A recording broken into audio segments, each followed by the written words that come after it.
You know that feeling when something just clicks? Like you've been puzzling over an idea and suddenly, boom, it makes sense. Uh-huh. Yeah. But that's exactly what we're aiming for here on the deep dive. We kind of dig through the sources, the details, to pull out the interesting bits for you.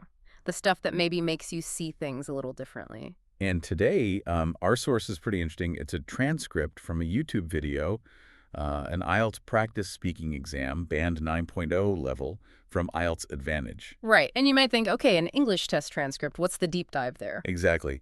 But what's really revealing, I think, is listening to how someone who's, very proficient in the language talks about just everyday things. Yeah. So our mission really is to listen to that natural flow and maybe uncover some, I don't know, interesting takes on stuff we all deal with, like art, animals, bags even. Birthdays, friendship, all of it. It's a chance to see how someone with like really good language skills frames their own world.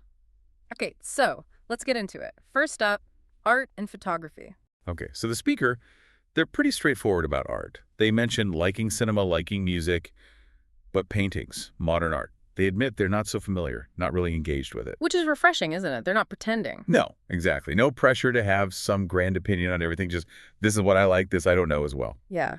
And then with photography, they enjoy taking photos, but they're quite humble about it. Like, I take them, but they're probably not good. Right. There's that humility again. And this preference for taking pictures of other things rather than selfies, Yeah. that caught my attention. Why's that? Well, they said selfies felt kind of limited, which maybe suggests, a focus on capturing the world outside, experiences, observations, rather than just self-representation all the time. That's a good point. Looking outward versus inward. Okay, what about animals? Animals. Okay, so a definite love for friendly land animals. But interestingly, a clear line drawn, no insects, no sea creatures. Huh. Specific boundaries there. Very specific. And favorites. It's a funny mix. Dogs, as pets, which is pretty common. Relatable, yeah. But also jaguars. The untamed wild side.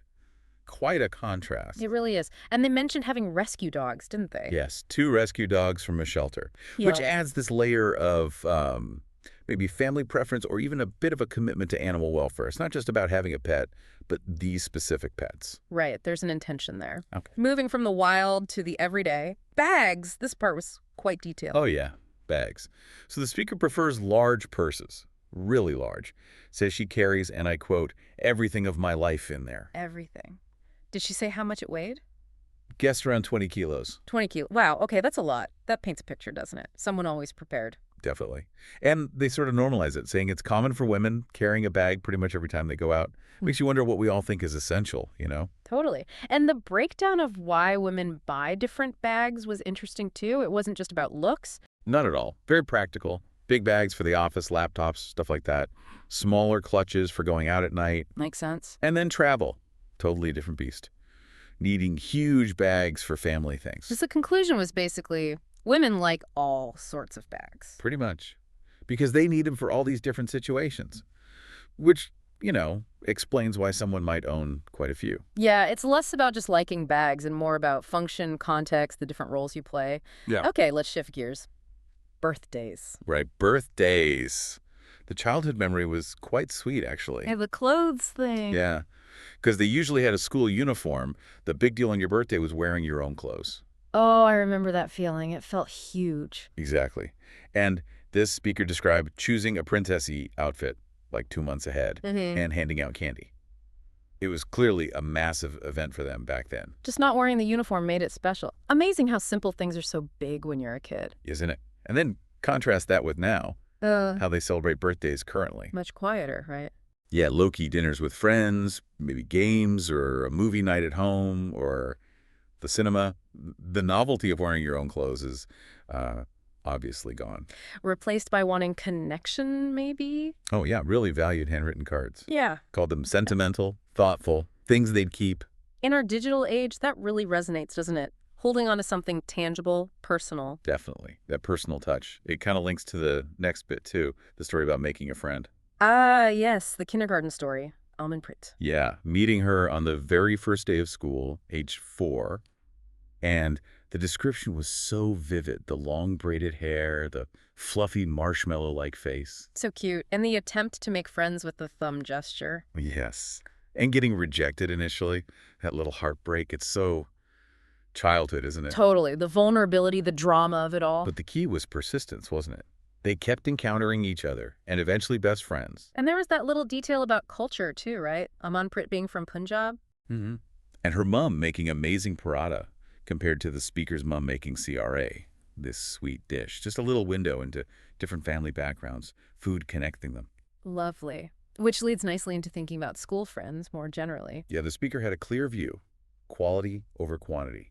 Better to have a few really meaningful friendships than loads of just acquaintances. Trust and sticking together long term seemed key. Definitely. Which feels true beyond just school years. Oh, for sure. Now, the topic of parents choosing friends, that get a bit more complex. It did, because there's that acknowledgement that, yeah, sometimes parents are right. They might spot bad company that a kid is just too naive to see. That protective instinct. But then the counter argument. Right. That learning from mistakes, even bad decisions or negative experiences, is actually really important for growing up. If parents shield you from everything. You don't learn to judge for yourself Yeah. or bounce back. Exactly. So the conclusion was kind of, it depends on the situation, how bad the friendship really is, the child's age. It's not black and white. A very nuanced take. Okay, let's talk about making friends online. The speaker had some warnings there. Yeah, definitely some red flags. The main one being dishonesty, how easy it is to curate your online self, edit the presentation. Not necessarily showing the real you. They mentioned that show, Tinder Swindler. Yeah, as a sort of extreme example of how reality can be twisted online, it makes you pause, doesn't it, about who you're actually interacting with. For sure. It was described as a very dangerous game, even just for friendships, because you know basically nothing true about the person initially. You're stepping into the unknown, essentially. Which kind of brings us to the last big point, Right, why it can be harder to make friends when you're older, as an adult. right. And the reasons given made a lot of sense. Adult lives are just more structured. You've got work, maybe family, routines like the gym, fewer chances for those spontaneous meetings. Less free time, less mingling. And also, adults tend to be a bit more filtered, more guarded maybe, than kids who just kind of crash into friendships. Yeah, kids are wide open, aren't they? Plus, there's the weight of history. Those long-term friendships you've had since childhood or university, they've gone through stuff with you. Life events. Building that shared history takes time. A lot of time. And trying to replicate that later in life means starting from scratch, learning someone's whole story. It's just harder, the lost time idea. So possible, but maybe not as easy or organic. That was the feeling, yeah. Yeah. Generally harder to come by than those childhood bonds, something a lot of adults probably feel. So, wow, we went from art preferences all the way to the complexities of adult friendships, all from one conversation. It's amazing, isn't it, how just listening to someone talk about their life gives you these little insights into, well, everything. Values, social stuff, how we connect. It really is. The everyday details, like the weight of a bag or birthday traditions, suddenly feel quite meaningful. They really do. They offer these little glimpses into how people work, how they see the world. So, thinking about all this, which parts resonated most with you? It makes you reflect on your own experiences, doesn't it? Definitely. And it leaves you with that bigger question, maybe. As so much of our lives moves online, Yeah. how does that curated self, that edited presentation we were talking about, Yeah. how does that affect our ability to make, real authentic connections offline, in the actual world? That's a really good question. Something to definitely mull over after this.